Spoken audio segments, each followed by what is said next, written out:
혹시 이 새를 보신 적이 있나요? 청계천 같은 도심 하천이나 동네 공원에서도 어렵지 않게 찾아볼 수 있는 커다랗고 길쭉한 새. 두루미 아니냐고요? 팍 아니냐고요? 아니요. 이 새 이름은 외가리입니다. 웩 하는 울음소리 때문에 붙은 이름이라 의학새라고도 불리는데요. 멍 때리나 싶을 정도로 한참을 가만히 서 있다가 갑자기 뾰족한 부리로 물고기를 낚아채는 모습. 아마 한 번쯤 보셨을 거예요. 우리나라에 있는 백록과 조리 중에서 가장 큰 대형종에 속합니다. 우리나라 전역의 다양한 그냥 습지에서 흔하게 관찰이 되고 있고요. 그런데 이 외가리를 주목해야 할 이유가 하나 있다고 합니다. 원래 외가리는 여름철새였대요. 봄에 우리나라를 찾아와서 번식하다가 가을이 되면 따뜻한 동남아 지역으로 떠난다는 뜻인데요. 추워지면 강남 갔다가 봄에 박쥐를 물고 돌아오는 제비처럼 말이죠. 그런데 어찌된 일인지 1980년대부터 일부 외가리들이 남부지방에서 겨울을 나기 시작했고요. 2000년대 초까지도 외가리가 겨울을 난다는 소식이 뉴스에 나올 정도였대요. 다음 소식입니다. 흔히 여름철새로 알려진 외가리 수천 마리가 텃새로 자리 잡아가고 있습니다. 이랬던 게 벌써 20년 전이고 이제는 우리나라 전역에서 겨울에도 외가리를 흔하게 볼 수 있게 됐다고 합니다.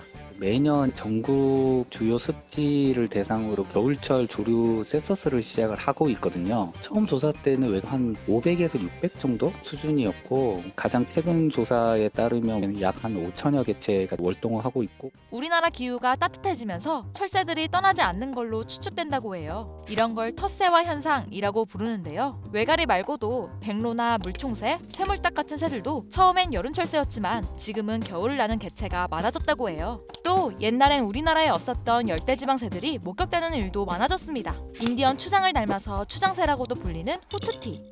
이스라엘의 국조라는데요. 딱 봐도 이국적으로 생겼죠? 후투티는 원래 더운 열대지방에서 겨울을 나는 새인데 90년대쯤부터 울산 등 남부지방에서 겨울을 나는 모습이 관찰됐고 월동지도 점점 북쪽으로 올라가서 지금은 서울 경기에서도 볼 수 있다고 합니다. 잿빛의 찌르레기, 검은 이마 직박구리, 물건 같은 새들도 원래 아열대성 조류지만 우리나라에서 점점 더 자주 나타나고 있대요.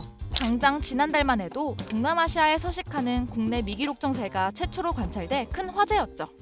지구온난화의 징후는 이제 어디에서나 찾아볼 수 있지만요. 그 중에서도 새들은 먼 지역으로 옮겨다니는 특성 때문에 환경변화에 특히 민감한 동물이라고 해요. 그래서 새들을 잘 관찰하면 주변 환경이 어떻게 달라지고 있는지를 금방 감지할 수 있다고 합니다. 환경이 바로메타예요. 새가 없으면 인간도 살 수 없고 물도 먹을 수 없어요. 새가 없다고 그러면 영원히 지구에서 인간도 곧 살 수 없게 돼요. 철새들의 달라진 생활 양식이 기후변화 때문일 수 있다고 하니 조금은 미안해지는데요. 기후변화와 새들에 대해 지속적으로 관심을 가져야 할 것 같습니다.